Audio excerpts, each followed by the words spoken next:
Hi hello everyone, welcome to my channel.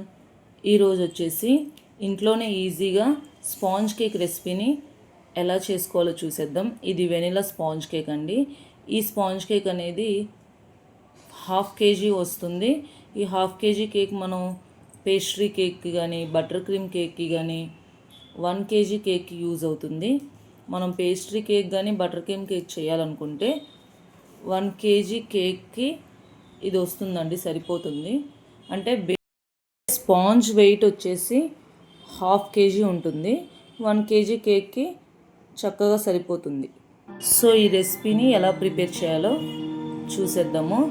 ఒక bowl తీసుకోండి, large bowl తీసుకోండి. 1/2 kg cake eggs beat చేసేటప్పుడు అనేది చాలా ఫ్లఫీనెస్ ఉంటుంది కాబట్టి ఫ్లఫీగా బీట్ చేయాలి కాబట్టి బౌల్ కొంచెం పెద్దది తీసుకోండి. చిన్న బౌల్లో అయితే కనుక మనం బీట్ చేసిన తర్వాత అది బాగా పొంగిపోతుంది. సో పెద్ద బౌల్ తీసుకొని అందులో 4 eggs యాడ్ చేసుకోండి. 4 eggs అయితే కంపల్సరీ అండి. 3 eggsతో కూడా చేయొచ్చు, కానీ బ్యాటర్ కన్సిస్టెన్సీ అనేది కొంచెం టైట్గా ఉంటుంది. అప్పుడు మిల్క్ యాడ్ చేసుకోవాలి. 4 eggs అయితే ఎగ్జాక్ట్గా సరిపోతుంది. ఇలా 4 eggs తీసుకున్న తర్వాత బీటర్తో 1 స్పీడ్లో బీట్ చేసుకోండి.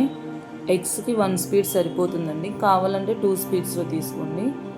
చక్కగా ఫ్లఫీగా వచ్చేటరకు బీట్ చేసుకొని నేను చూస్తూ ఉండండి. స్టెప్ బై స్టెప్ ఎక్కడ స్కిప్ చేయకుండా వీడియోని కంటిన్యూగా చూడండి.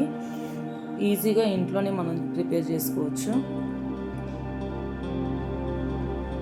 ఎగ్స్ అనేవి ఫ్లఫీగా బీట్ చేసుకుంటే స్పాంజ్ కూడా చాలా మంచిగా వస్తుంది అండ్ స్మెల్ కూడా రాదండి. చూసారా ఎలా బీట్ చేసుకున్నానో? ఇలా బీట్ చేసుకునేటప్పుడు ఎగ్ ఇలా బీట్ అయిన తర్వాత అందులోనే 1 కప్ అనేది పౌడర్ షుగర్ వేసుకోండి. మిక్సీ పట్టి వేసుకోండి. షుగర్ని నార్మల్గా వేసేయకండి. నార్మల్గా వేసేస్తే ఏమవుతుందంటే అది బీట్ అవడంలో చాలా లేట్ అవుతుంది. ఎలా చూపించానో అలా ఎగ్జాక్ట్గా చేయండి, ఖచ్చితంగా చాలా బాగా వస్తుంది.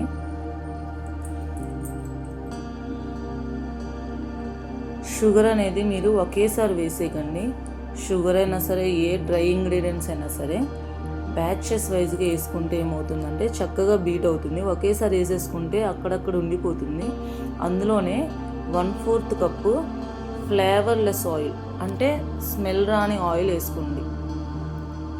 ఇలా శనగ నూనె కానీ పామ్ ఆయిల్ కానీ ఇలాంటివి వేయకండి. అవి స్మెల్ వస్తాయి. కేక్ ఖచ్చితంగా స్మెల్ వస్తుంది, స్పాంజ్ బాగోదు. ఇలా ఫ్రీడమ్ ఆయిల్స్ అలా ఉంటాయి కదా, ఫ్లేవర్లెస్గా ఏదైతే స్మెల్ రాదో లైట్గా ఉంటుందో ఆయిల్ వేసుకోండి. మీరు కనుక ఇదే కేక్ని ఇంట్లో స్పాంజ్ డైరెక్ట్గా తినడానికి అయితే కనుక ఆయిల్ వేసాం కదండి, ఆయిల్ ప్లేస్లో బటర్ వేసుకోండి. ఆయిల్ ఎంత వేసానో ఆయిల్ ప్లేస్లో బటర్ వేసుకుంటే అది ఇంట్లో తినడానికి చాలా బాగుంటుంది. ఇక్కడ నేను 1 TSP వెనిలా ఎసెన్స్ వేసాను, ఎందుకంటే ఇది వెనిలా స్పాంజ్ కాబట్టి.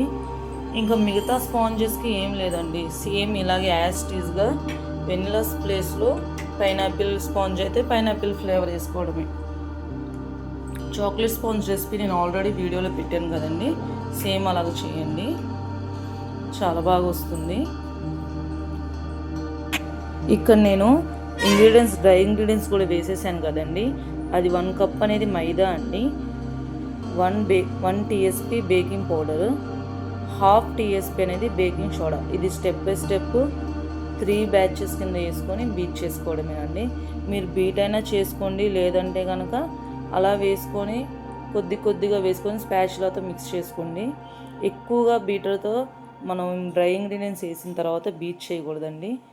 చేస్తే కనుక ఏమవుతుందంటే కేక్ మంచిగా రాదు. అంతే. ఈ బ్యాటర్ని మీరు మీ దగ్గర ఏ బౌల్లో అయినా వేసుకోవచ్చు అండి, అది మీ ఇష్టం. నేను అంతకుముందు స్టీల్ గిన్నెలో అయినా వేసి బేక్ చేసేసేదాన్ని, కానీ కింద మాత్రం బటర్ పేపర్ పెట్టుకోండి. బటర్ పేపర్ లేకుంటే కనుక మన ఇంట్లో ఉన్న పేపర్స్ ఉంటాయి కదా, ఆ పేపర్స్కి ఆయిల్ తగిలించి మంచిగా గ్రీస్ చేసి దాంట్లో అది పెట్టేసి పెట్టుకోవచ్చు. స్టవ్ మీద కూడా చక్కగా ఈజీగా బేక్ చేసుకోవచ్చు అండి. నేను ఇక్కడ 180 degreesకి 35 to 40 minutes బేక్ చేశాను. ఓవెన్ ఉంటే ఓవెన్లో బేక్ చేసుకోండి ఈ టెంపరేచర్ మీద, మీ ఓవెన్ టెంపరేచర్ బట్టి. స్టవ్ మీద కూడా ఒక కడాయి తీసుకొని అందులో ఒక స్టీల్ స్టాండ్ ఉంటుంది కదండి, మీరు ఇసుక గిసుక ఏం వేయాల్సిన అవసరం లేదు. స్టీల్ స్టాండ్ పెట్టేసి ఆ కడాయి మీద మూత పెట్టేసి ఈ బ్యాటర్ పెట్టక ముందు మీరు ప్రీహీట్ చేసుకోవాలండి. అంటే హై ఫ్లేమ్ మీద కానీ మీడియం ఫ్లేమ్ మీద కానీ మంచిగా 15 మినిట్స్ ఖచ్చితంగా ప్రీహీట్ చేసిన తర్వాత మీరు ఈ బ్యాటర్ అనేది ఆ స్టాండ్ మీద పెట్టేసి చక్కగా మూత పెట్టేసేయండి. మూత పెట్టేసి దాని మీద ఏమైనా బరువైంది ఏమైనా పెట్టేయండి. అది మీరు 30 మినిట్స్ దాకా అసలు ఓపెన్ చేయకండి. ఓపెన్ చేస్తే కనుక ఎన్నిసార్లు ఓపెన్ చేస్తారో అన్నిసార్లు మీకు టైం వేస్ట్ అవుతుంది. 30 మినిట్స్ తర్వాతే లేదా 35 మినిట్స్ తర్వాతే ఓపెన్ చేయండి. మీడియం ఫ్లేమ్ మీద పెడితే సరిపోతుందండి. మరీ మీడియం వద్దు, మరీ లో వద్దు, దానికి రెండింటి మధ్యలో పెట్టండి. చక్కగా బేక్ అయిపోతుంది. ఓవెన్లోనే ఉండాలి అని ఏం అవసరం లేదు. స్టవ్ మీద కూడా కేక్స్ బాగా వస్తాయండి. అంతకుముందు నేను స్టవ్ మీదే వాడాను. వీలైతే కనుక ఈసారి నేను స్టవ్ మీద చేసి చూపిస్తానండి. కేక్ అయ్యిందని ఎలా తెలుస్తుందంటే మీకు అందరికీ తెలిసే ఉంటుంది మ్యాక్సిమం. టూత్పిక్ పెట్టిన తర్వాత టూత్పిక్ అనేది క్లీన్గా రావాలి. మీరు సైడ్స్ కాదండి పెట్టాల్సింది, టూత్పిక్ సెంటర్లో పెట్టండి కేక్కి. ఎందుకంటే సైడ్స్ ఒక్కొక్కసారి బేక్ అయిపోయి సెంటర్లో బేక్ అవ్వదు కేక్. సో కంపల్సరీ సెంటర్లో టూత్పిక్ పిక్ చేసిన తర్వాతే చూడండి. అప్పుడు క్లీన్గా వస్తే కనుక నీట్గా బేక్ అయిపోయినట్టు. చూడండి కేక్ లేయర్స్ ఎంత బాగా వచ్చాయో, చాలా బాగా వచ్చాయి. ఇది కూల్ కేక్కి మీరు యూస్ చేసుకోవచ్చు, బటర్ క్రీమ్ కేక్కి యూస్ చేయవచ్చు, లేదా బేకరీలో క్రీమ్స్ ఉంటాయి కదండి, డాల్డా క్రీమ్స్ అంటారు కదా, ఆ కేక్స్ కూడా ఇదే స్పాంజ్ యూస్ చేస్తారు. కేక్ అయితే చాలా పర్ఫెక్ట్గా వచ్చింది. చూడండి ఎంత సాఫ్ట్గా వచ్చిందో.